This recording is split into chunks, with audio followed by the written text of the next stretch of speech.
Welcome down, everyone, to another episode of Those Nerds You Know. My name is Ethan. I'm Eddie. I'm Nick.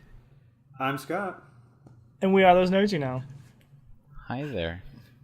Hi, everyone. Welcome to another week of nerding out things like Daredevil, but we usually do things like comics and TV shows and games and manga and anime, you know. Anything you would be a nerd to, we probably are going to cover it. All of it. Every bit of it. Yes. That's what we Everything. do. Yes. We cater to nerddom. And this week we have our good friend Nick Brady back on the pod with us. Hi. Enjoying some time with us so that we can talk about Daredevil Season 3. Oh, yeah. Dropped on Netflix back in October. I don't remember the date. Do you remember the date? Anybody remember that date? We should know these things. Unimportant. I know it was like the beginning of yeah, April. It was like Or not April, October. Second week of October, maybe? Yeah. Any hoozles. Okay, if it's that important, let me check Google. October 19th. 19th. That sounds right. Yep. So third week. Something like that. Yeah. Anyway, it's been out for a bit. I love it.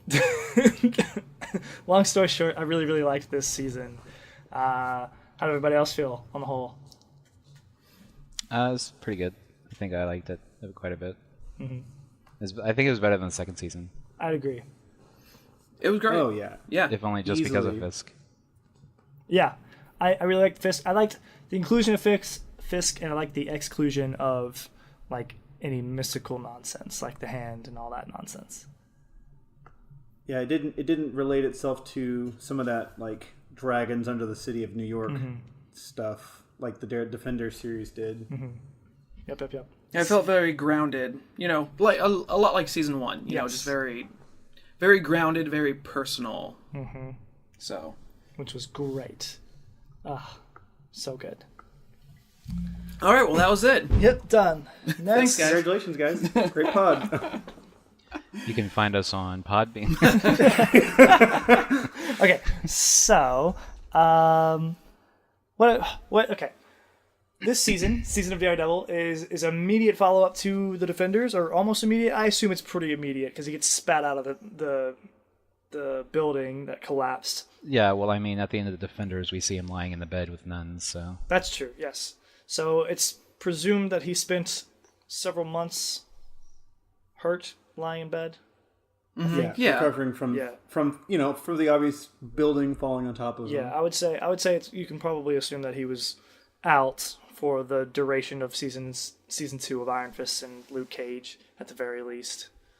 And I'm really glad that like he didn't just like pop back from that. You know, like a lot of superheroes, they'll have something like Tony Stark, for instance, had his whole mansion fall on top of him and stuff, and like the next morning he's fine. Like this didn't take like no time at all for him to recover. It took several episodes for him to kind of like deal with the repercussions of this event. Yeah, I think that caters to its being grounded, and really helps to establish that he is your basic vigilante in this Marvel universe, and I really like that. I enjoyed that aspect of this, and how he's often the one who gets beat on and has to deal with a lot of just being a regular human being in this world, which I enjoy quite a bit. Yeah, I thought they did a really good job showing, basically just like showing him healing. Like there at the beginning, he's like he can't hear very well. Like he's deaf out of one ear, and that because he has like a blood clot in his nose or something, and he like sneezes that He's got a out. bunch of junk in He's his got nose. blood in his sinuses. Yeah, which like throws off his equilibrium or something. He's got too much dragon bone. But yeah, stuck so up it's his just nose. like after surviving a huge explosion and having a building fall on you, you know, like he would be hurt. Yeah, it's gonna take a bit. So it just makes sense, and it is really nice that they showed that. Yeah. And it was great. It was good.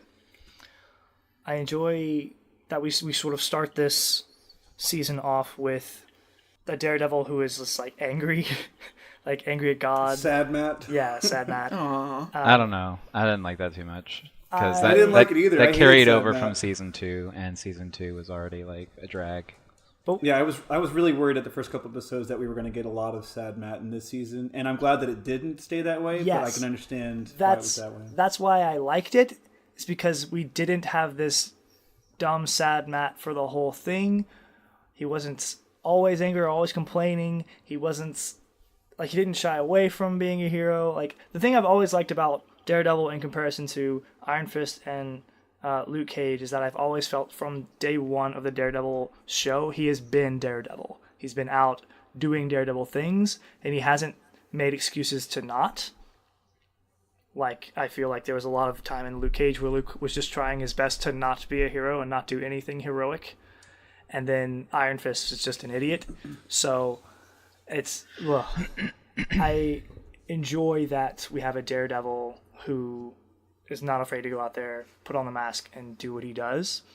And I liked that, even though he was sad Matt and who was angry Matt at the beginning, he wasn't Matt. He was dedicated to being Daredevil. He was just like, I've tried things the law's way, and that's like been a lot of themes in Daredevil. It's like, I'm trying to do things the right way, quote unquote, and it hasn't worked, so I'm going to do this the Daredevil way. And I love that. I love watching that happen. So I have a question for you then. Please. Did you like his whole thing? Like, I'm just gonna leave my friends out of this. You like that part bugged me about Sad Matt. It's just like, no, my friends always get hurt. I just feel like that's kind of like a trope that that gets used a lot for a lot of superheroes. Like, oh, my friends are always the ones that are getting hurt. Yeah. Other than like the people who relate to that sort of feeling, I guess. I don't think many people like that trope at all. Right. No. And what's worse is that all of the Defenders shows suffer from this trope. Yeah. Luke Cage, that and Jessica Daddy Jones. Problems. Yeah, well, that and Daddy Problems all are of a them have Marvel daddy Universe issues. standard. Everyone has to have those to be a hero. Wait, you guys don't have daddy problems? Right? My daddy hit me. No, I'm just At least kidding. you have a daddy. I'm sorry. I don't even have a dad. Poor Eddie. I'm gay. Anyways, we're talking about Matt's daddy problems. Matt that has is some mommy problems this time. that is bothersome to me. I think that's kind of always been Daredevil's one real struggle, is that he hasn't had a team. It's something that I think the DC Universe shows do really well that none of these Marvel ones seem to be able to get a hold of, is like every hero in the DC CW verse has a team. They have their tech guy, they have their snarky friend, they have like some kind of sidekick maybe. They have like a support group that helps them be They have a like hero. their gadget hookup or whatever. Yeah. That sometimes is also the tech guy, but sometimes it's just like the armorer or the blacksmith or whatever. Right. And that's something that Daredevil doesn't have. Well, he does have it, to be fair. I mean, But he doesn't take advantage of it. I would Yes, also that's- argue that's- that like that's right. some of the Defenders. Well, I mean- would also argue that some of the Defenders have that as well. But like, it's not. You're right. It's not like a whole team for any of them. right. Well, I mean, even when he does attempt to have that, like it's usually forced. Like he kind of had to tell Foggy, and he kind of ended up more or less having to tell Karen who he was, and so like, and neither of them were supportive, whatsoever. So until the time they were supportive, and then he died, which is great. Really ironic. Can we talk about Foggy really quick? Yeah. Oh man. I had mixed feelings about Foggy. I think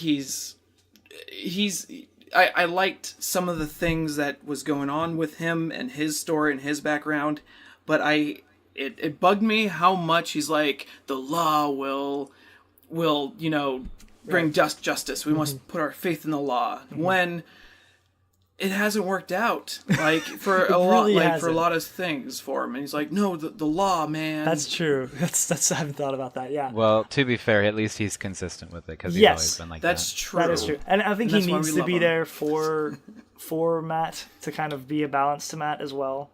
I also It also. please. I was gonna say it also paid homage to like the start where like Foggy and Matt Murdock were together, and they both thought that the law will prevail. And even though Matt Murdock was doing this whole like Daredevil thing or whatever, like he always knew, hey, catch the bad guy, and then we put him in prison through the system of law. Foggy still thinks that way, even if he may not condone all the actions of Daredevil. I like how I wish that I feel like at the end of it, everyone kind of went back to I guess like back from where they first started from. You know, how Foggy, he's not a district attorney or anything, right? Because I thought that would have been kind of a cool thing if we saw Foggy keep going and he actually like maybe won the district attorney election, and have that for like next season, have that be part of it, right? When like, and that could have added some more just like fun dynamics between him and Matt with him being Daredevil and everything. But at the end of it, they just went back to kind of like where everyone is. Karen went back to being a reporter or something, and Matt is Matt and Foggy, are they back together doing law things? I think that's did Foggy like quit his high profile law job? I assume that's where they were, because like the final episode when they were talking about that, they were like, we can be Nelson, Murdock, and Page, and so I think that's what you assume happens. Yeah, it seems to be implied that they're going back to where they started, was episode 1, doing this law thing together. Right, and I like that a lot. I love that aspect, because I mean, we probably won't get another season of this. At least if we do, I don't know if it'll be through Netflix. Probably not. If I think at this point with the Netflix Marvel stuff, they're going to end it, and then if they choose to continue it, they'll continue it on the Disney streaming service. But we don't have any knowledge at all about any of that. So hard to say. It's very hard to say. Who's to say? But what I like about that is it puts them back at this point where they could just become a really like a continuation of what this season was in the first season, where they're just fighting street level criminals. There's no mystic bullcrap. Yeah, no mention of the hand. It was great. We can just have them fighting crime in the Marvel Universe on a more localized street level, which I think is what we wanted and what the intention was with this Marvel or Netflix universe. It just kind of got a little out of hand. Ha ha ha. But yeah, I get it. It's just I like that. I also really like Foggy in general. That was my thought from earlier. Is like I just enjoy Foggy anytime he's around, which a lot of people I don't think have always enjoyed. I've always liked him. I've been on the Foggy train since day one. Foggy, so. Honestly, the scene where him and his girlfriend they end up banging. I'm like, good for you, Foggy. Yeah, you well deserve done, that. They also made her a whole lot nicer and more palatable. Yeah, than they she did. was in the first season. I'm like, okay, she doesn't seem that bad. Yeah, yeah. Oh gosh. I really liked the proposal scene too, where he was like, "Let's get married," and she's like, "Calm down." I'm like, whoa. She's like, hold on now. Not where this is coming from. I didn't say I liked you that much. Yeah, it was great. Foggy, Foggy's a great character. Agreed. So on the same line as you were talking about with the bad guys and everything, I guess this leads into the bad guy. How did Wilson Fisk feel this season? I've always liked Fisk as a villain, and continue to. I liked him a lot in this. You know who I didn't like? Who's that? Dex. Why didn't you like Poindexter? I didn't what? like him. You don't like Poindexter? I did not like him. No. Why? He just seemed like this lost little puppy. Like, I hate that. He is. I know. But I mean, don't like that sort of character. You don't like that sort of character? Okay. No. Okay. Just please think for yourself. Right? You're an adult. Grow up. He did a lot of thinking for himself, I think. It just turned him into a everything he creeper. did was guided by someone else, though. Well, I feel like because with him, he kind of needed that guidance, or else he would have just always been on a killing spree, And so that just like kind a of villain shows... would be. Yeah. Well, I think that was their way of giving them a way of showing Wilson Fisk's ability to manipulate various types of people. Because we see in this, obviously, if you're listening to this, by the way, spoilers, we see in this that he's able to take advantage of a lot of normal people and FBI, high-ranking FBI officials and things of that nature. And so I think it was a way of showing Fisk's ability to work with less normal people or more crazy people. And I think it was effective in that respect. Sure. But I also feel like with this character, like it showed a good idea of like, you know, someone who struggles with mental illness, and like, yes, he does have a codependency on not just like a father figure, but like any kind of like moral compass. Because he struggled with this like OCD or obsession of things around him and everything, and because of this obsession, he couldn't find a focus, and so he needed to have that one thing to focus. And it was one his weakness, but I also kind of see it as a strength too, because when he had his therapist with him, he was able to do a lot of things right. And even when before he has had his relationship failed, as horrible as that relationship was, it still helped him be a good agent, a good focused agent. Yeah, I also love the episode where it showed Dex's past. Mm-hmm. You know, I just loved how they filmed it, because it was Fisk. He was listening to the tapes, and so he was like just imagining, just seeing like how the played out, like the scenes played out. But it was all done in Fisk's apartment. And so, like, when he's playing baseball and stuff, there's, like, a little pitching mound or whatever. There's the batting cage. I'm like, this is kind of cool. Yeah, it was. And then there was, like, the point sign. The point sign. I can't think of what it's called. You know, the sign that was like, hey, you got one run. The scoreboard. Yeah, scoreboard. That's it. The point sign. The point sign. Point sign. Yeah, and then also it showed like his therapist, his old therapist, like there, and that whole thing. I just thought they did a good job, kind of giving us the exposition of his past, of how he was, without it being really awkward. Yeah, I think that was cool, and I think a lot of the filming in this show was really good. It's always pretty good. The cinematography was great in this season. And it's like each season of Daredevil has that one thing where everyone's like, "Oh, did you see the hallway scene? You see the stairway scene?" And this season it was the prison scene. It's just like, scene? Yeah, bro. Like, does any like a coworker walking in who had been watching it, I think this week or last week, and I'd heard it. I'd heard they were saying, "Oh, we started it," and I'd already finished it. I was like, "Oh, keep watching. It's gonna be amazing." And they walked in. They were like, "Bro, that prison scene though," and I was like, "Yeah, right." And like that's like all you need to say to both be on the same page and be like, "That was amazing." It's so cool. It's like an 8-minute showed the skill freaking one-shot thing. It's so good. It really showed the skill of like the cameramen and the filmmakers and everybody involved in that scene, because of how many moving parts and how many things that were required to make that work right. And it just looks seamless. It's amazing. Yeah. And I remember actually when I was actually watching it with a friend of mine, watching that scene and watching it finish, just being like, holy crap, this was in an actual prison. Or at least, at the very least, in a structure like that. Yeah. Because like they just walked through this whole prison. This all one-shot fight escape through this whole place. Just rooms after rooms and hallways, all the way outside, through the gates and into the car. You know, and stopping for conversation, because they have to deliver those lines too. Right. So if they messed up, whoops. Yeah, I think gotta start again from the did beginning. it a few times. I'm like, man,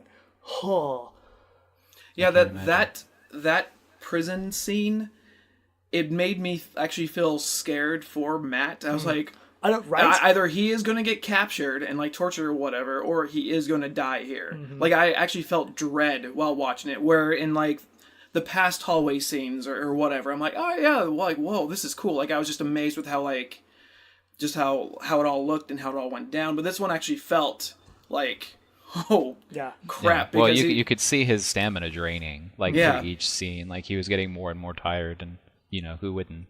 Even as a superhero, you'd probably get worn down pretty hard. Yeah.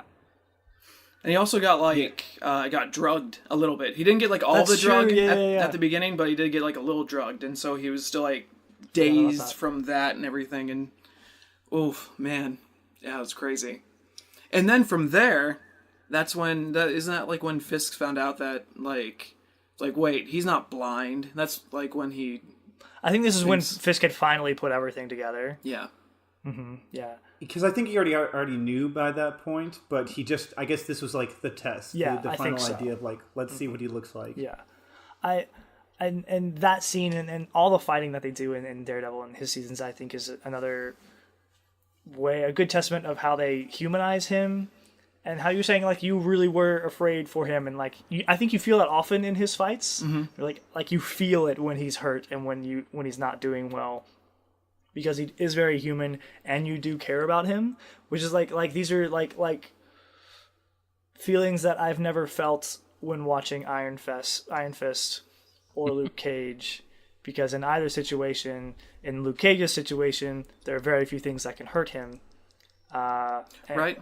And in Iron Fist situation, I don't really care about him. In fact, I would prefer him to be Poor hurt. Danny. Like I love watching the Defenders for the purpose of watching him get his butt kicked by Daredevil. Like it's great. It's good.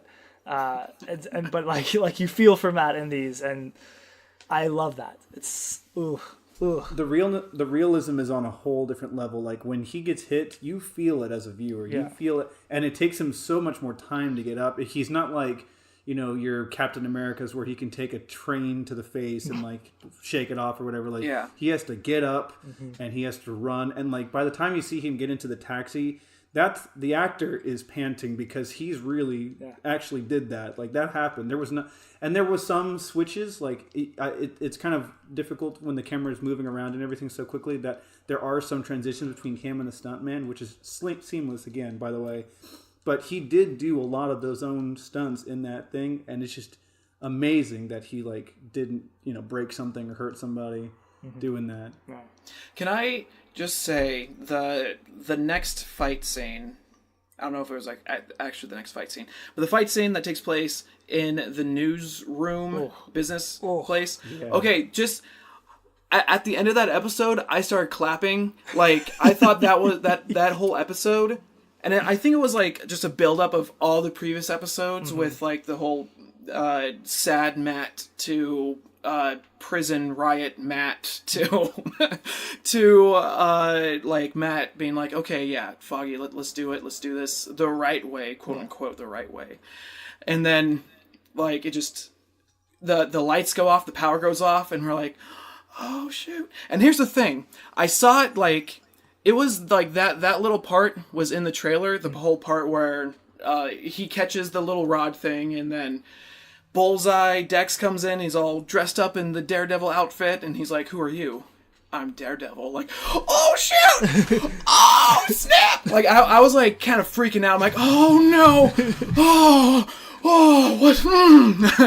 Like, it's going down. It's going down. And then it happened, and I'm like, this was amazing. This whole thing. It like, was very, very good. Oh, man. I'm getting goosebumps just thinking about it. I really loved that whole...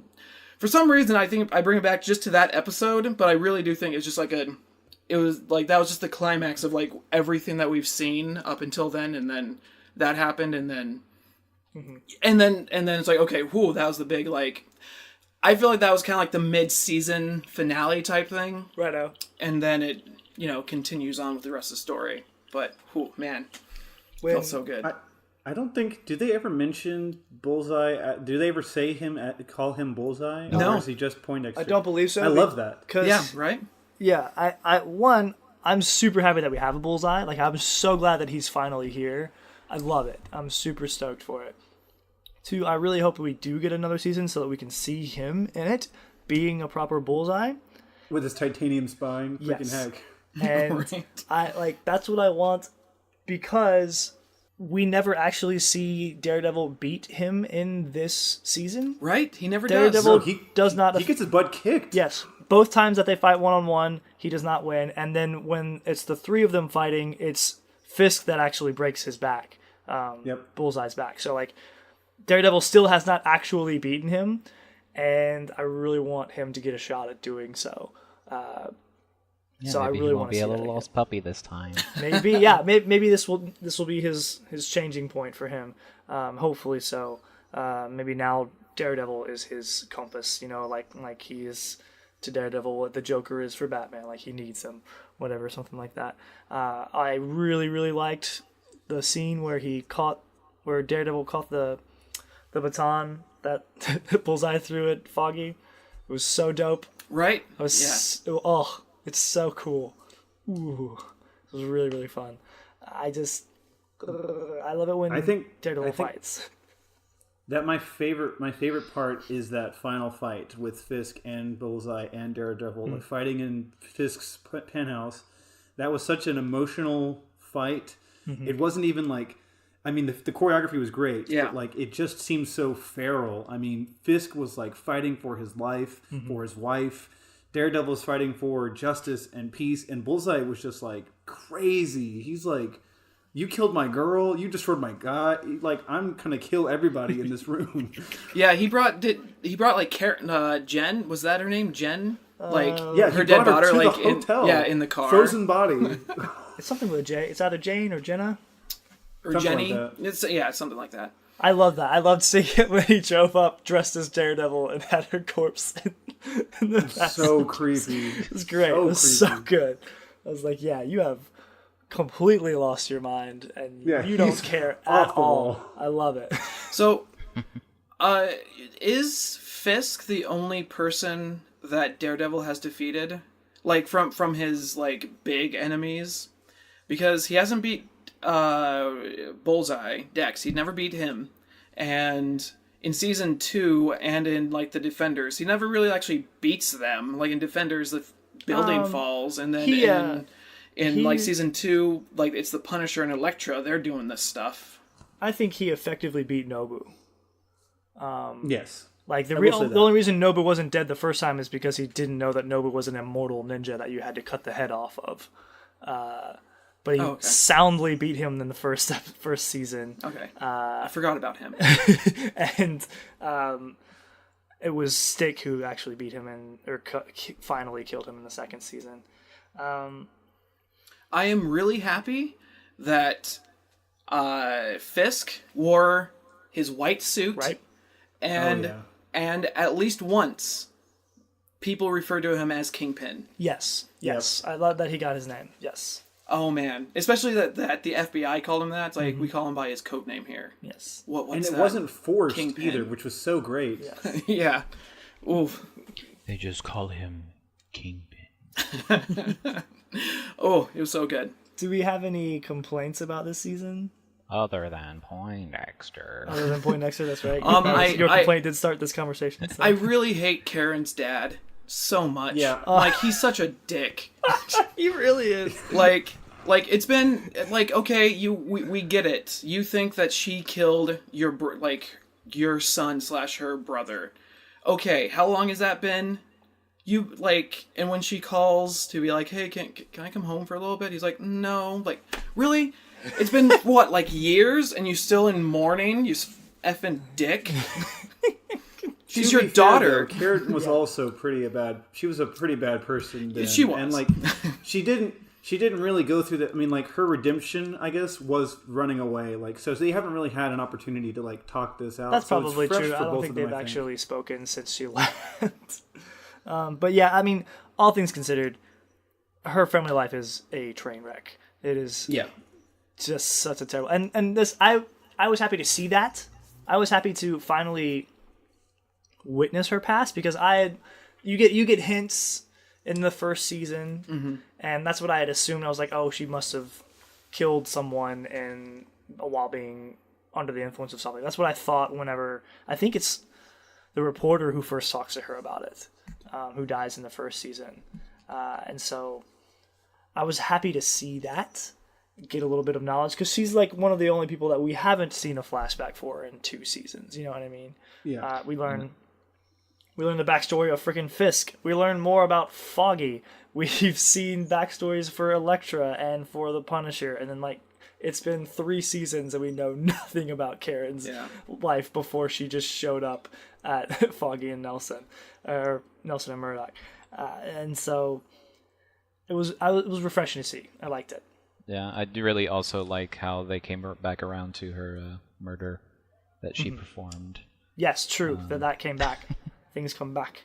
Yeah. And Also, it played actually a pretty big part. So it did, and I feel like she was a little more worried about that than maybe she should have been. Because she didn't seem like she wanted to go into.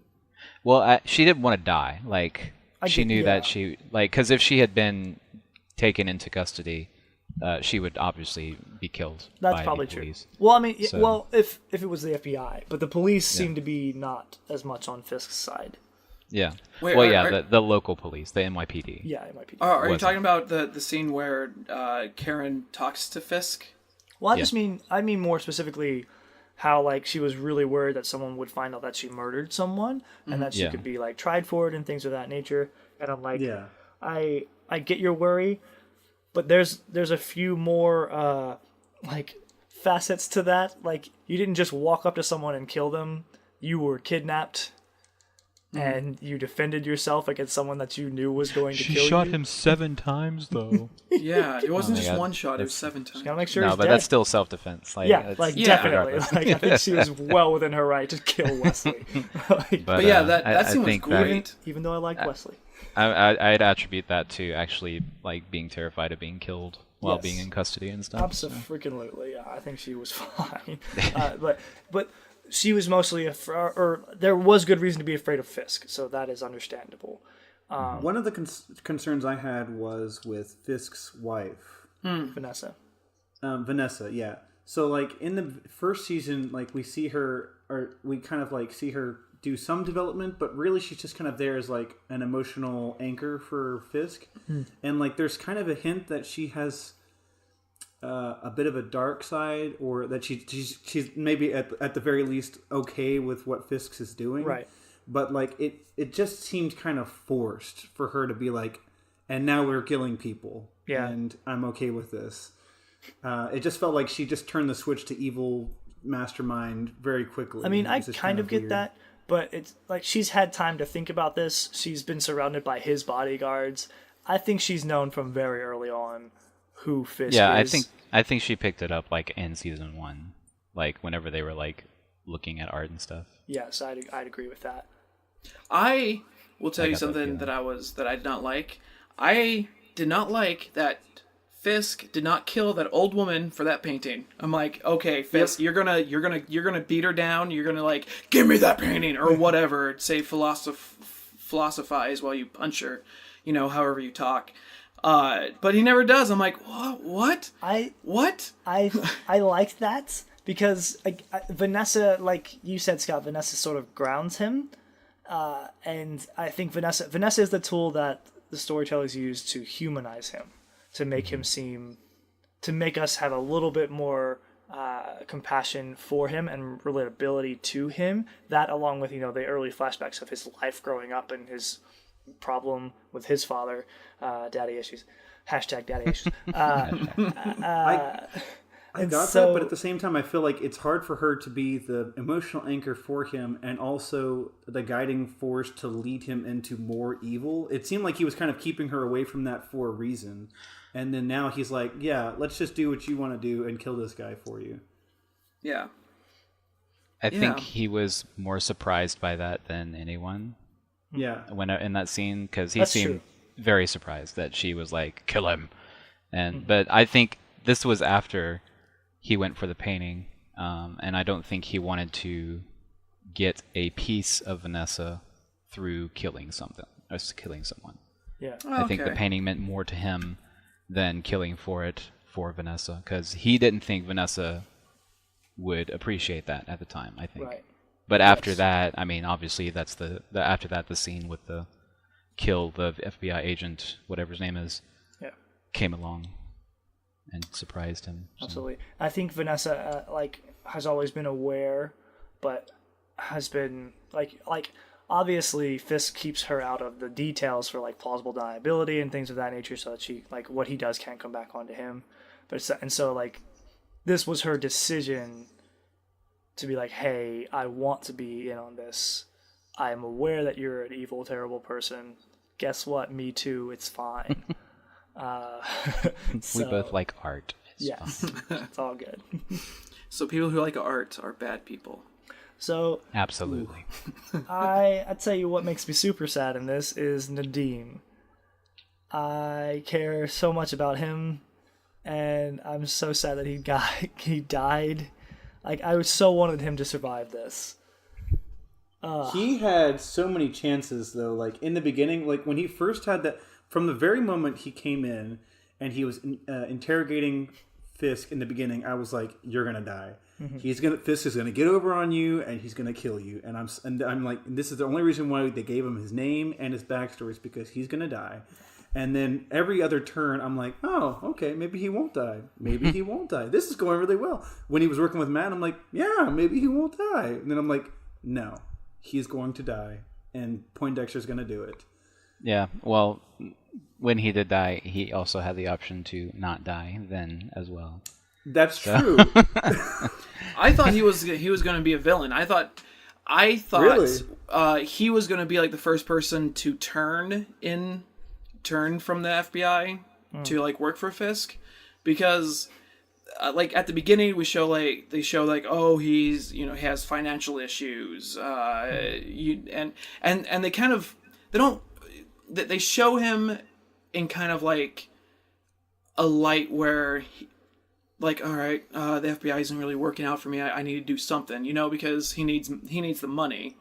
And so I really thought that he was going to be super easy to flip. Maybe not super easy, but he would be like the FBI informant for Fisk. But then that didn't work out the way that I thought it was going to happen. Yeah, and I think what you said, like something you said, Scott, is that like he had a lot of opportunities, and I think it's played that way and made to look like he had opportunities. I mean, to maybe do the right thing, which I guess he did. But I think it's once it's revealed that even his boss is on Fisk's payroll. Ooh, it's man. like, oh yeah, no, none of this was his idea from the start. Like When that table turned, I was like, yep. oh, it was ridiculous. It Yeah. was so crazy. Yeah, That was another quite part. a I was shocking like, scene when that what? Yes. And so it was at that point that we realized, okay, no, Nadim was chosen and targeted. Like, this was always going to happen to him regardless, which is very, very sad. But I'm also glad that they didn't use like a comic book character for this, like, because I know that David talked about this in the beginning, but like when every time they introduce a new character by name, I like immediately go to the Marvel wiki and I'm like, who the F is this? Is he going to turn into like Doctor Strange or what? I don't know who it is. And I'm like, I don't know who this guy is. I don't know who this guy is. And I'm like, he's probably going to die, but I wonder if he's going to turn into something cool. And I'm glad that they didn't use like a named person. They created a new major character. Now there's a wiki article about him that's really well versed and everything. And I love that. I love that they're adding to the universe. Yeah. That is cool. Yeah, I didn't know that. his situation, though, brings me to one gripe that I do have that I feel like is like a flaw of logic. And that is the case that at some point, why doesn't anyone in the FBI just kill Fisk? Yeah. Because there's a point where the only people working for him are people that he has scared into working for him. And they're mostly FBI agents. Yeah. So if you just shoot him in the face and say, it was self-defense, all of my FBI agent friends can back me up, and they will because all of them don't want to be backed up by Fisk either. Like, you know what I mean? Yeah. Like, there's no one who's gonna take revenge for Fisk. No one's sitting around here that's a good friend with him who's buddy who's like, yeah, Fisk is great. Like, there's no one to uphold his empire once he's actually dead. And you have a license to kill, so just kill him. Like, not only that, but like it shows that like there's this like table of like people that Fisk has got under control, but then it looks like every person in the FBI in that task force is paid by Fisk. So like if any one of them just like walked into his room and shot him in the face, everybody could have said, you would never find the one guy that did it because there's so many people under his payroll. And so like his men would never be able to find whoever that was. Yeah. It's just, yeah. And like once he's dead, no one is loyal to him. They're all there. They're all being coerced or paid. But when he's gone, what reason does anyone have to hate anyone else in that group? I think that's just like a common like thing in like we wouldn't have a hero show, stories where I understand that, Eddie, but like right around, like, you know what I mean? but like in like lots of stories where like the hero, or in video games where like the hero, where you or the hero, whatever, like defeats the boss, defeats the last guy, but then like his minions still fight. Like, why are you still fighting? Yeah. Like, you're not getting paid for this. You're not getting paid anymore. Go home. I don't want to kill you. Loyalty. Yeah, I don't think he's inspires any of that, especially not in this season particularly. You're correct. You're absolutely correct, Ethan. It was very weird. Why don't you go write for Netflix? Maybe I should. Ask them questions. I'll send in my resume with this particular thing. Be like, hey, I found this, problem in This huge plot Daredevil hole. 3. Let me on your payroll, please. But yeah, that really irked me. Yeah, because he's not like super powered. Like he's not Thanos. You know what I mean? Mm-hmm. You could just put a bullet in his head. His very thick and I head. think that's the only way you could kill him, because I don't think you can can't actually stab him. You can't stab him. You can't beat him. I don't think you can actually shoot him like in the body area and he would die. I don't think that would happen. Yeah, too much of that. I think his weakness would be his face. Yeah, eyeball. Yeah. Mm-hmm. Yeah. So I think you're onto something. Yep. Gun to eyeball, pull trigger, kill Fisk. Done. His skull is so thick that the bullet would just bounce around inside. Just whip him up real good. I do like how they really never explain how like Fisk, how he's so strong, and like even though like he's a brawler basically, like he's never actually taken like any jujitsu or whatever. Right. But he's just naturally strong. Just real big. He's a real big dude. And big so boned. and so like that's why he can get stabbed or like beat up people that are like clearly better fighters than him. And he takes a serious beating from Daredevil. Yeah, he does. But they also never really explain like Bullseye's power. It's like, oh, he can just throw things against walls. His power's always just been that he can aim stuff real good. Well, yeah, but it's not like, he's been training this way for a long time, or why do you need he's an prayed explanation and for that? Yeah, maybe we'll science, do some for that. whatever. I don't know. So they just, I like how they never explain, except when it gets all mystical and like the secret hand or whatever. Mm-hmm. Other than that, they like that's just what they do, you know. Yeah. Dex, he can like ricochet things. But I think this is just a world where there are just astoundingly good people. Yeah. I mean, like the Punisher, any normal person in his situation would have died years ago. Mm-hmm. But Homeboy's he's got more rage than any other human on the planet, and that keeps him going. He doesn't need food. And a lot more Kevlar, too. Yeah, doesn't need food. Constantly reminded of that every night he sleeps. Abso-friggin-lutely. That's right. That's it. It keeps him going. Literally every night. Yes. And so it's just... we're just in a universe with exceptional people, and I like that we don't really have to get an explanation for all of them. I'm fine with that. We don't need an origin story for everybody, especially not a 13-hour. Why is Tony Stark so smart? Yeah. I miss seeing how Daredevil sees the world, because I was really hoping we'd get some more. We've only seen it once, yes, in the first season, and like for 2 seconds, 2 or 3 seconds, just like a little bit of where we see him. And world it's like, on fire. Yeah, I'm like, oh, that's such a cool way to see the world. I'm like, I want to see it more. Not enough budget. Not enough budget. Apparently, we don't have enough budget to turn that filter funded by on Disney. in Who After Effects. cares? Netflix. I think we actually got to see some of that desperation of the people, the showrunner desperation in this as well. It feels like a final season of Daredevil that because of that, they're like, let's put all of our eggs in one basket. Let's put out all the stops and make this as best as we possibly can. Like, if this is the final season, and it very well may be, I love that it is because they've built it to be this way. It's a good one. It's a good way to end it. It's yet another one where they end though with like obviously setting up for something else. Like all of them have at this point. Like Luke Cage teased Homegirl who shouldn't care but does care for some reason. Luke Cage teased an actual good fun I'm not Luke Cage. Iron Fist teased an actual good, fun Iron Fist. With guns, With guns that I would love to see. And and this teased like Bullseye, literally. Like that was the last of it. And I'm like, man, did Jessica Jones season 2 tease something at the end? No, the last scene was her eating like lunch with her neighbor that she had a crush on. Oh, that's right. Yeah. Yep. That's romance. That's the next big one for her. Yeah, right. Actual starting family life. Wow, being a human Jessica being. That's the next season. Just a slice of life. Yeah. Jessica Jones. It's just a sitcom. Yeah. She drinks too much. Yeah. Jessica Jones. With a laugh reel. Yeah. Hilarious. It's kind of funny. This is a little off topic, but I just thought, going back to in the beginning, you talked about how like all of these guys have like daddy issues and everything. But I just thought of this, they all have these last seasons that they've all dealt with mommy issues as well. Jessica Jones had mommy issues. Daredevil's got mommy issues, and even Luke Cage has mommy issues because his mom died or his father believes that his mom died because of all of him going to prison and everything. Like, what is that about? Why There's are they no other heroic negative that you can have as a character. Apparently, they're like, daddy issues, check. Mommy issues, got them.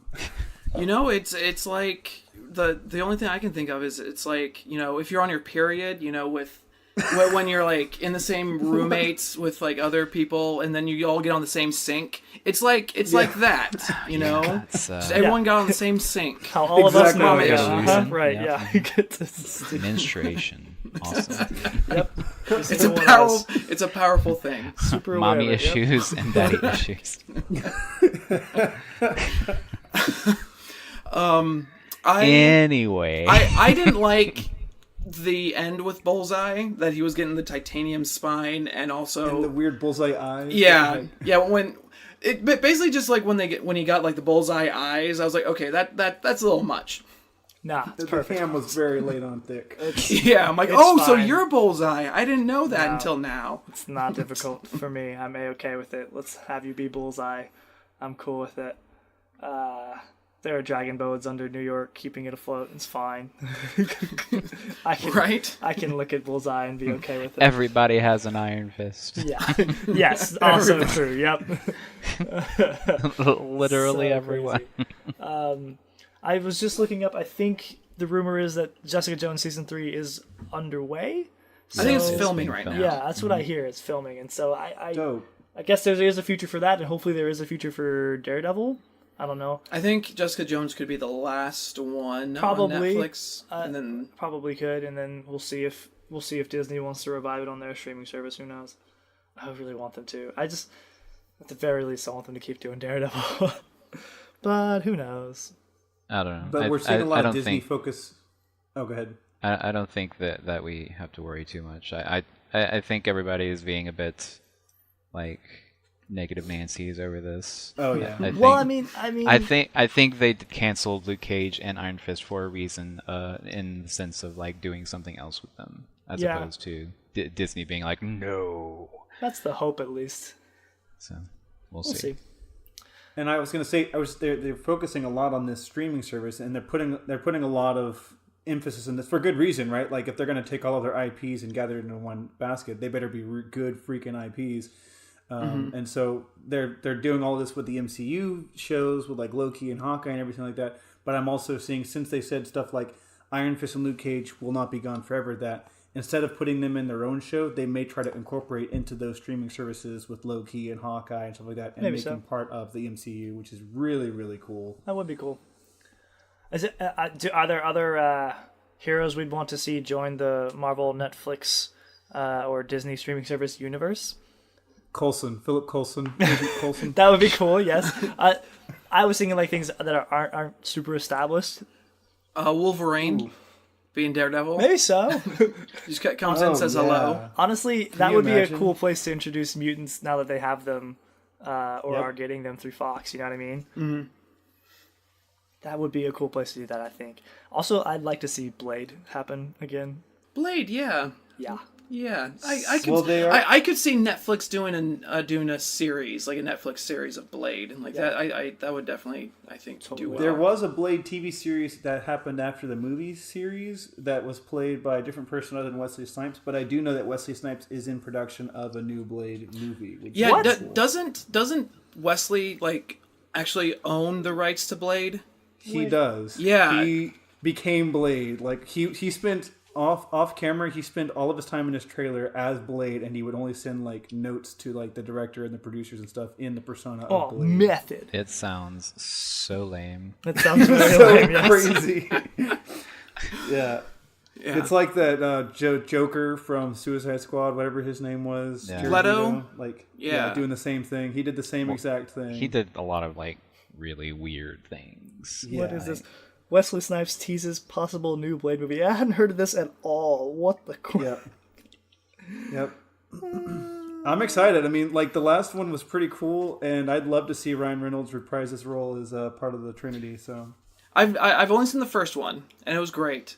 I wanted to see Yeah. the second one. The third one, I never really wanted to see that. I mean, one, they're though. not going to have Ryan Reynolds back in it, though. Like, no, Yeah, no, he's definitely Deadpool. not. he is Yeah, Deadpool. he's Deadpool. Are you guys But, going like, to let's see be- the to be fair, PG-13 though- Deadpool recut? I don't Side know question. why I would. I've seen the other ones, and they're fine. I don't like Oh, unless Ethan. unless he's self-referential. Why would I watch that? Unless he's self-referential about the PG-13 part, like if I there are think like he is. new jokes in it about him being more PC, then maybe I'd watch that. But if it's just cut so that they take out the stuff that made it R, I feel like that's kind of dumb. Yeah. Yeah. I was going to say that just to be clear though, the character he plays in Blade Trinity is basically Deadpool. Like he wields two katanas, he's breaking the fourth wall, and he's quipping all day. So like if they wanted to put Deadpool in Blade, like that's okay. So he is Deadpool, basically. Did he have basically. a name, or was he named Wade Wilson in that? He was he and his twin, his sister twin, was like the hunters or whatever, and they were the people on the team or whatever. So like, you know, those kinds of things were happening and everything. So, but like, that's a real easy retcon that like, oh, he doesn't have a twin, blah blah blah. This is the character who it is, and everything like that. Interesting. I don't know. That's obviously. I a really dream, don't know but- if they would drag those movies into the Marvel universe, though. Like, I highly doubt they would do that. No. But the comic book series had Marvel Knights, and that was where Daredevil, Ghost Rider, and Blade were all on the same team, and they were like fighting like supernatural enemies That's and stuff. cool. Let's do that. And I'd love to see that. Yeah. So, when Marvel got Daredevil and Blade back, I thought that was going to happen before they had a Daredevil show. Nah.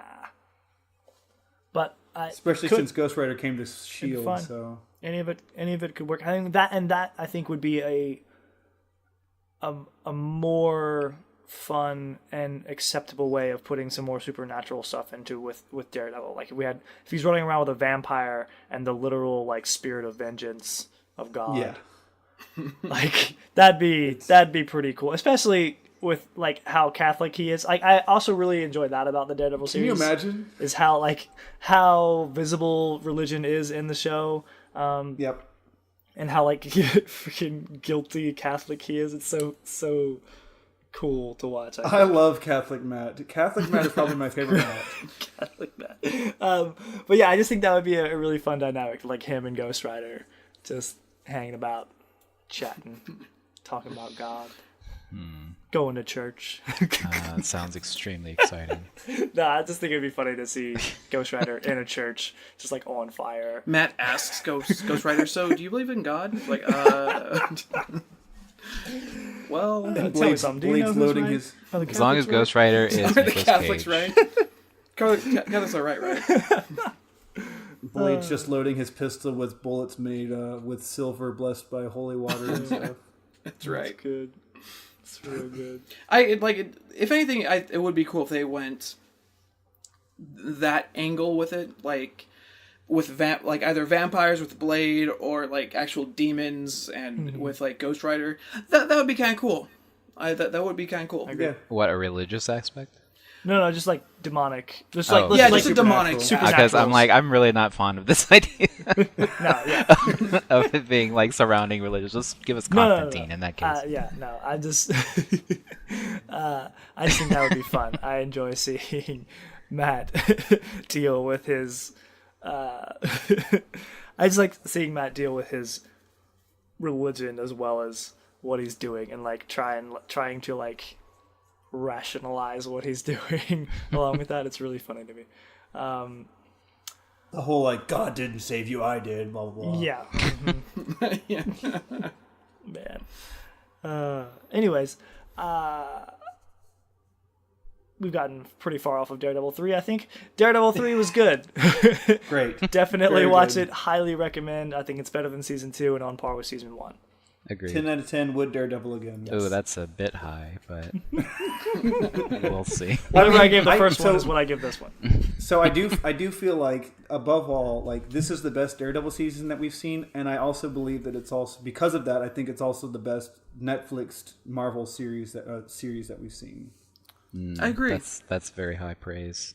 I know, I and think obviously I'm not comparing it to like Jessica Jones season 2 or whatever, but I think as of right now, like it's in my book, it's pretty high up there. I think season 1 for me, and then this one, easily. Really. Yeah. I'd probably agree with that. With season 1 being like the top, Yeah. Oh and then man. I would have to say Jessica Jones season 1 after that myself. Yeah. Having And seen it, I imagine if I had seen it, maybe I would feel that way too. But I don't care about it, so I really feel like omit they it from my took the ratings. best parts of season 1 and like made it better. I in just feel like 3, season so- 1 to me was such a triumph for Oh yeah. A, setting the tone for this this universe, and B, showing us a superhero show with a bit of an origin that wasn't a drag. Yeah. Because, like, that just, again, Luke Cage and Iron Fist, what were you doing for 13 hours if you weren't establishing the character and their motivation? Because you weren't. Like, it was so dumb, so boring and dragged out. But yet in Daredevil, he's always being Daredevil or being Matt. He's always fighting, trying to get justice to happen, push it along in whatever way he can. And it's good. It's just real good to watch. Well, Scott, I agree with you. I think this third season is better than the first. But the first season, like, having been said, the first season is like still great. Oh Yeah. yeah. Oh, I wasn't saying it wasn't. I'd say like 3-1 Jessica Jones season 2 apparently. season 2 is okay. I didn't. Season 1 is much better than season 2. But So yeah, no, like sad. I think that like Eddie. How can you This is- rate it this if has you've been a- never seen it? I know I'm not. I was Okay. giving that for you. I'm not reading it. I just Gonna just leave it out of bull my rush ratings. you, Mr. Of course, of course. No, but I think I was thinking like this is just like this shows where they should gone, where they should be as a Netflix series, as a Marvel series for Daredevil. Absolutely. But anyway, yeah, it's great. Let's Yeah, go watch on it. to what we are nerding out to. Ethan goes first this time. Ethan goes since first. he never this time. goes first. Thank you, sir. Alright, so I've been playing a lot more. I played a lot more Starlink up until a certain point this week, and I'm still liking Starlink. I'm still learning about all of, like, the crazy amount of things that are in this game. There's so much to the game. I really enjoy it, and it's been fun. It's been good figuring out.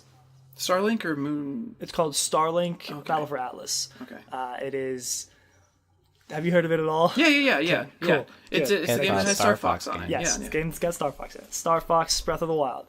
It is real good, and still enjoying it. And it was my main video game focus up until I made a purchase of Moonlighter on the 5th of this month, so a few days ago now, and that has been my sole focus since that purchase. This game is great. I'm excited. I'm gonna be getting that game soon. So the aspect of this game, the point of this game is you run a shop where you sell wares to adventurers or townspeople, different things of that nature. And in order to provide the stuff for your shop, you go into dungeons and fight monsters and gather things from them. And there's a bit of there's a lot of inventory management in it, which is they make fun. You can only take so much back with you. You can't just endlessly round up on stuff. You have to place certain things carefully in your bag because they'll have different curses on them or things of that nature, and they'll maybe destroy something if you set it in the wrong place, or get destroyed themselves if you take too much damage or if you whatever. And upon going back to town, some of them can change. It's really fun and neat. It is addicting to try and get all the stuff you need and find the best prices and see what people like, what they're after, and find the best way to make money. It's really strangely satisfying and addicting to get the good stuff. And there's no like level up system for you. The way you improve is by getting better gear, and that is gnarly. So like one of the things you do early on is you can get a blacksmith, and the blacksmith can then make different things out of what you bring to him. You can also get an enchantment lady who will make potions for you, like health potions and other types of potions, but also enchant your items, your weapons and things. So there's ways to improve your gear that way. And all these different times as you're going throughout this, you can upgrade different shops in the town. You can upgrade your own shop. There's a whole lot of things you can do. And it's exactly what Ethan needs to stay on a game forever. Be like, hey, Ethan, you can endlessly improve yourself and get all these different things, and you just gotta catch them all and figure out what's best. Something I love about like RPGs and different things of that nature is like figuring out how to make the best version of this character at this moment, and oftentimes that's withheld by levels. And be like, okay, this guy's at level 29. That means he can only wear certain types of things. He's only going to get a certain amount of attack points or defense points or whatever. So let's max that out and get him the best as he can. Whereas with this, there's no level max. So literally the only thing holding you back is how much time you're going to spend in this game catching things or killing things and finding stuff. And so it's just like I lose hours to this game every time I opened it up. And yeah, it's got me. And there's a bit of a story as well, but it's just there for you when you need it. It's not forcing you to go through the story. And it's great. It's really cool. The dungeons are... I knew that word before I started this sentence. Roguelike? Yes, Random? yes, roguelike, where they're procedurally generated. Yeah. Got it. Yes, we got there. They're procedurally generated, and that's fun. It's interesting. It's kind of, and it ends up kind of being like playing Betrayal at House on the Hill for anyone who's familiar with that game, wherein your layout will be different every time you play that game because it builds itself as you play it, but the rooms are all the same or familiar. That's sort of how this is. Like you'll know sort of, this is the room where this happens. This is the room. I must be on the right track because there are different levels. You have to get to level 4 in order to fight the boss. And you'll know you're on the right path if you come across a healing fountain, or you can sit in the water for a bit and heal yourself. That always marks the path towards the next level down. And it's just like, okay, cool, I'm on the right path. It's fun. It's really cool. I love this game. I also downloaded Brawlhalla, but have not played it because I've been playing Moonlighter. Yeah. Brawlhalla looks fun. Brawlhalla's great, and I'm so happy that it's on my Switch now. I really am super jazzed about it. I just haven't opened it up. I tried at work, but my Switch isn't hooked up to the Wi-Fi there because the Wi-Fi is protected very vigorously. So I just could, and you need that to be able to load all the game files and things of that nature, so I just could not play it. But that was fine. I just played Moonlighter instead. And I'm going to be playing Moonlighter after this. Like, I'm kind of perturbed that I'm having to record a podcast and not play Moonlighter. But I'm doing it for you, listeners. Good listeners out there know that my sacrifice is worth it for you. But yeah, it's great. Also, I haven't done anything on Netflix because of Moonlighter. Like, legitimately. Moonlighter is ruining your life. It's taking so much to have an of intervention. my time. So much of my time. But yeah, I love it. It's great. It's a good thing that the Switch has a limited battery while it's in mobile mode. Otherwise, I would never go to sleep. So, cool. But yeah, that's what I've been nerding out to. I'm gonna leave it to Eddie to decide who goes next. Scott. All right. No.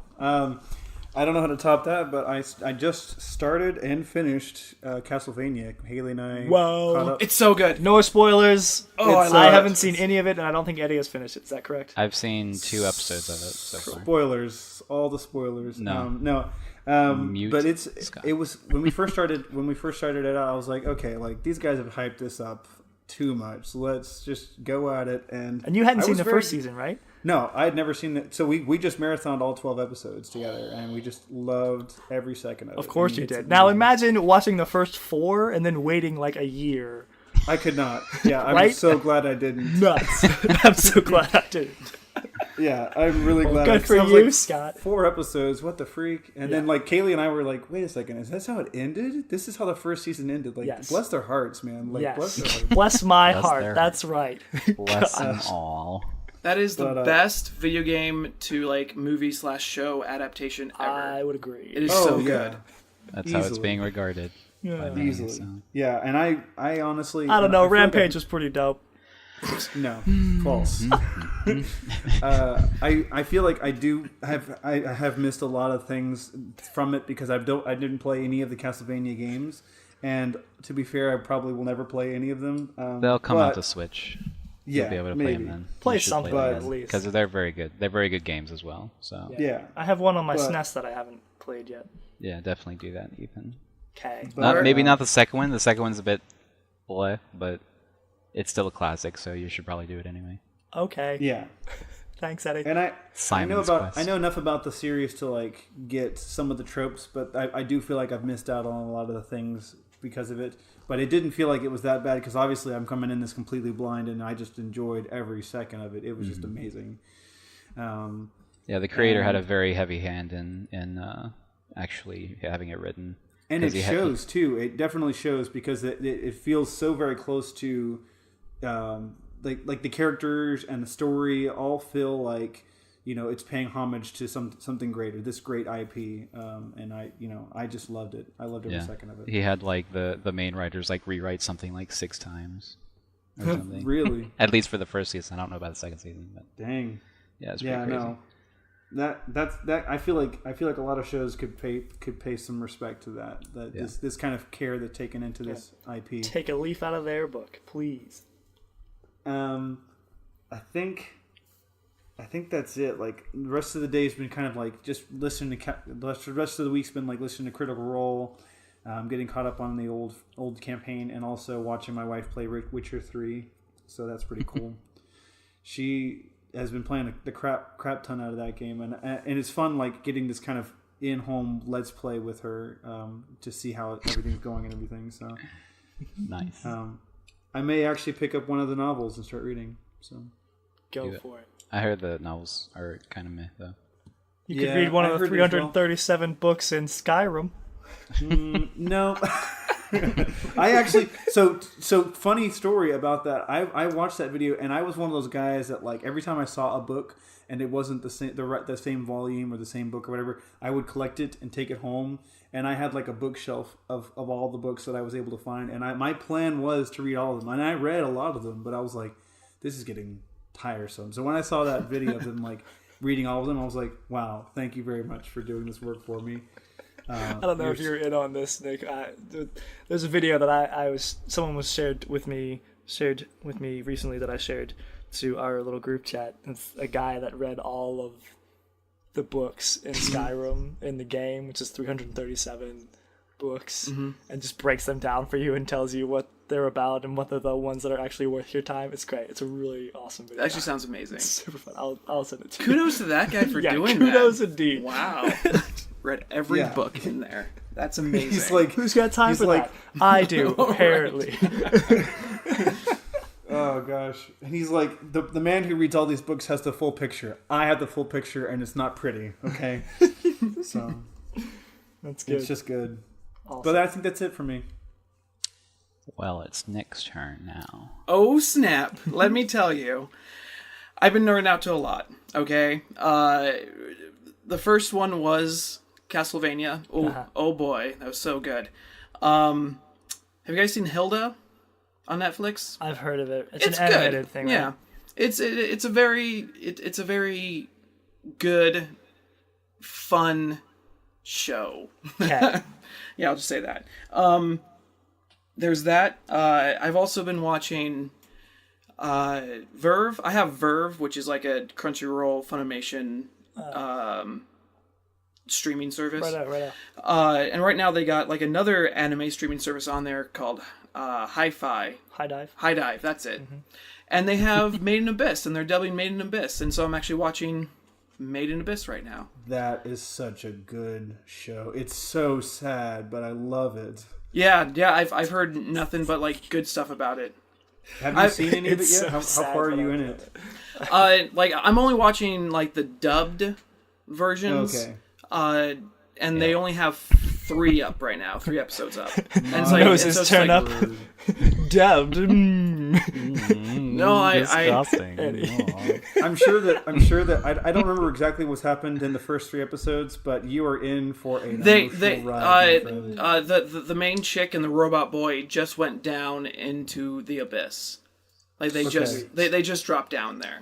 It's So- implied. We don't see all of this, but it's implied that every time they explain something that can go wrong, it generally does go wrong in some form or fashion to each of these characters. So Wow, so let's not spoil the whole thing. no, there, Mr. Scott. but I'm just saying that like we haven't seen all of the things that can go wrong have gone wrong, but they've explained a lot of things that have gone wrong so far, and some of that has happened. So it's like self-prophesying.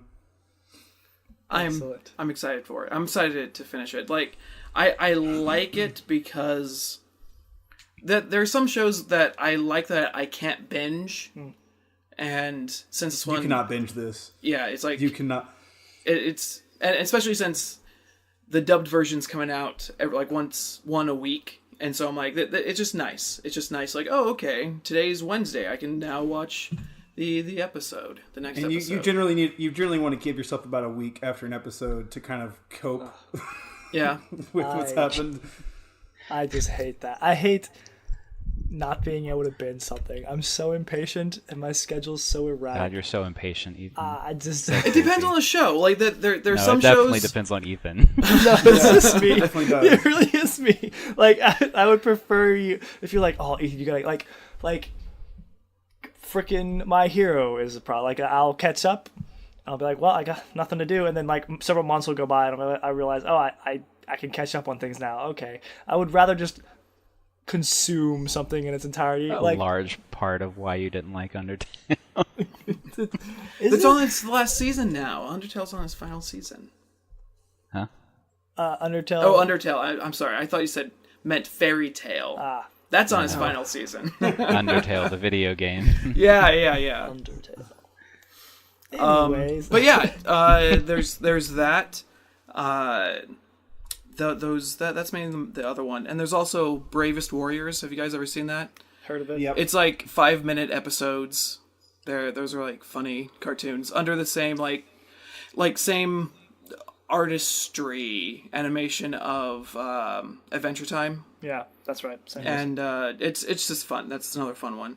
One thing that really quick that I'm excited for that's coming to Netflix soon is She-Ra and the Power. Oh, that's right. I forgot about that. Yeah, She-Ra. I'm looking forward to that. That should be looks a like that fun could be little a good little ride. Yeah. And Ethan will be very happy. I am starting Voltron Yes. because Yes! because either like the final season already happened or it is coming out I soon. think the next one's gonna be the last. Yeah, so I'm like, okay, I guess I'll start watching it. Good plan, sir. It's great. So good. Eddie, how's that going for very you? Well, mature. I'm sorry.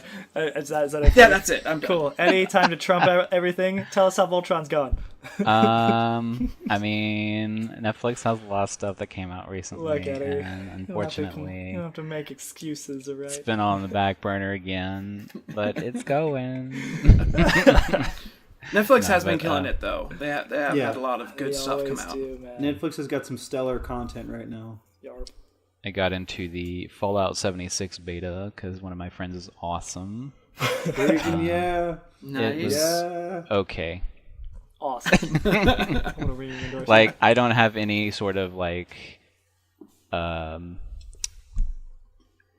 do you call it? Nostalgia feels? Reference? No, I don't have any reference to like the other games because I've never played a Fallout game. Got you. Yeah. Really? Yeah. Oh man. But I did. It felt very Skyrim-y.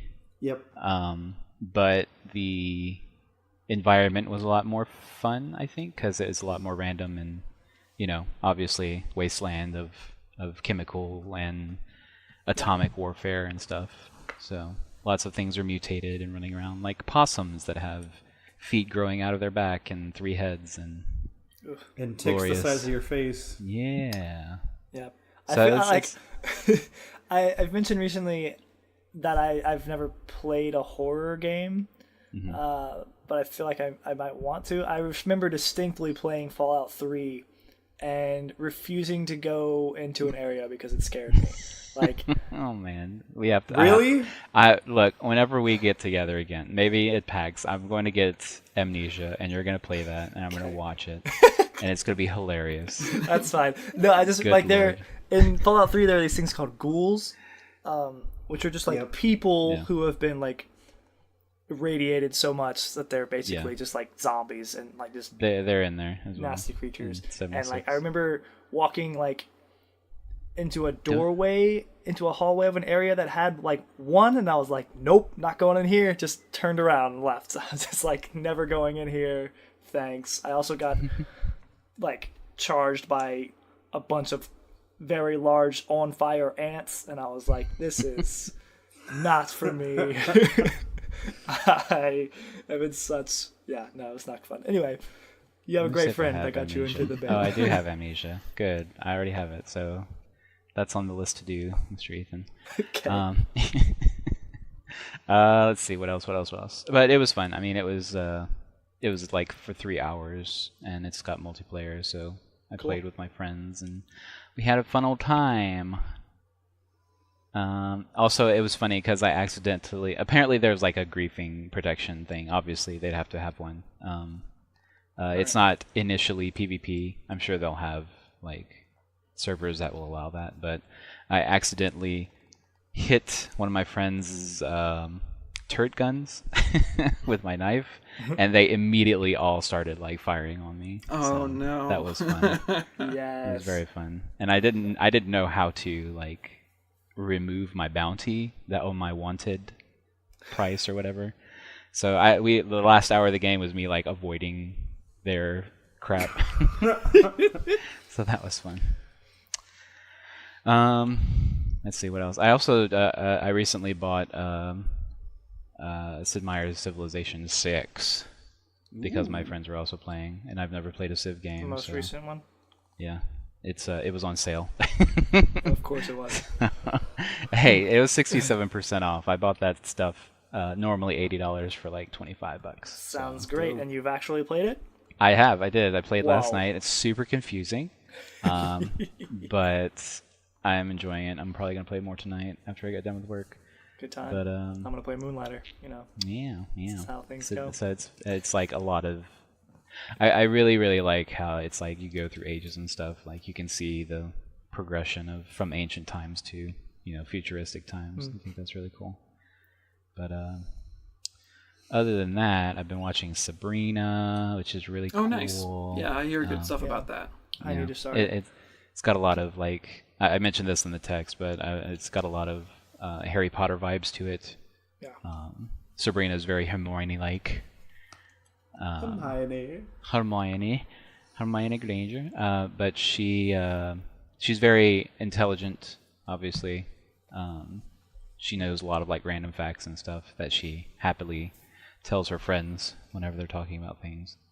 And there's like references to when they're talking about Satan, they refer to him as the Dark Lord. So it's like, okay, it's Voldemort. But Gray Satan. Have you heard about the Dark Lord? Yeah. And he's also kind of attractive, so that's fun. That's me. And Netflix, our monsters are hot. TM. My roommates are watching that, or they watched it, and the first thing that they told me about it was like, yeah, man, it's amazing. You could see side boob. I'm like, all right. That must be an exciting part of it. Mm-hmm. But it's just one scene. It's very, very different from the comedy sitcom that was on TV. So. Yeah, I would imagine that's extremely what makes me want to watch it. It's just like this looks dark and crazy. I'm like, let's go. It's very nice so far. I've been enjoying it. I think I'm on like the 6th episode. Sweet. So I'm sure we'll have more to talk about that. And I've been like obsessing over Deltarune because Jesus Christ. That's right, Deltarune. I should probably play that too. Yeah, you probably should. Cause I really think you would That's the Undertale, right? That Toby Fox made? The sequel. It's Just last the week. First bit of the sequel. Yeah, it's a demo. It's like a 2 to 3 hour demo, depending on how much you explore and stuff. I hear that's amazing. It's incredible. Like, if anything, even if you don't like Undertale, Toby Fox is a musical genius, and even in this game, it's like the music is different, and yet it still has reminiscence of Undertale, and that's so incredible. That's something that I didn't mention about Moonlighter. I really like the music in that. The music in Moonlighter is really. You just have to bring everything back to Moonlighter right now. It's all I can think about. Like, calm down, Ethan. You had your turn. I like it so much. He's like, open a vein right now. Like, inject Moonlighter into my veins. I'm so happy with it because like there's always like I feel like there's always like a smidge of buyer's remorse, right? When you invest in stuff, and then I'm just like, man, I really hope that this is as good as I want it to be. Like, yeah, I cannot stop playing this game. I could have paid more for this and still be good. Yeah. Mm-hmm. But I just recently went back and played a little bit because there's a secret boss that I had missed, and people were saying it's super hard, but having played Undertale and Genocide, it was not at all very hard. It was pretty difficult. It took me 3 tries, but whatever. I would have given up. You probably would. It would have taken me 18 tries, and I'd have been like, nope, I'm not playing this game anymore. Well, on the plus side, it is very optional and not very not a big part of the story. At least it doesn't seem to be. I'm sure I'll get to a certain point, stop playing, and then when I see you at PAX, I'll have you play the rest of it for me. Maybe. I mean, it's not very difficult. Like even the final boss, it's just a. I mean, I say that, but then you're gonna be like, look. But it's very good, and I'll probably want to do an episode on it. That's fine. Like standalone, because. I think next week we're gonna do Hill House. Yeah, Haunting at Hill House. Cool. Yeah, or Castlevania, one of those. Ooh, yeah. Hill House would probably be more likely. Yeah, because Ethan is lazy. I'm not lazy. I have a lot to do. Yeah, 8 episodes. He has a lot of Moonlighter. There's so much Moonlighter left. Just get 8 episodes. I haven't even got none of the first dungeon. There's 5. Like, put it down, Ethan. Put it down. Set it aside for like 8 hours. You'll be fine. But yeah, certainly Deltarune will happen. I would like to actually do that. Definitely.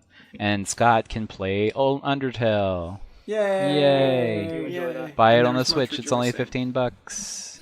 Isn't that I more very well expensive might. than it is on Steam? Yeah, it's on Steam, but it's on the Switch as well. It's on everything it's now. more expensive on the Switch than it is on Steam. Oh well, yeah, because there's like a bit of extra. There's extra content. Yeah, like there's an extra boss and like other things. Does it give you a gun? No. Sure. If it doesn't give you a gun, no. It gives you a Glock 45. Yeah. only Flowey has a gun in the game. So, but other than that, I mean, that's about it for me. I just been Deltaruning it up. Cool. Well, I think that about does it. Like we said, we're probably going to do Hill House next week.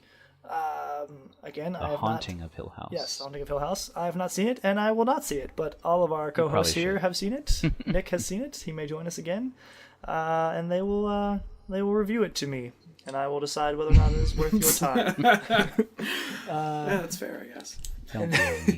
But thank everyone for listening. Thank you for liking, commenting, subscribing, sharing this with a friend. Reviews on iTunes are very appreciated. All of that nonsense. You can get in touch with us on Twitter at TMYKPod, or you can drop us a line through our email, thosenerdsyouknowpod@gmail.com. Find us on Facebook. You can find the pod on YouTube, on Podbean, on CastBox, on Stitcher, iTunes, and Google Play. We very much appreciate you listening. And yeah, that's been this episode. My name's Ethan. I'm Eddie. I'm Nick. I'm Scott. And we are those nerds you know. Bye.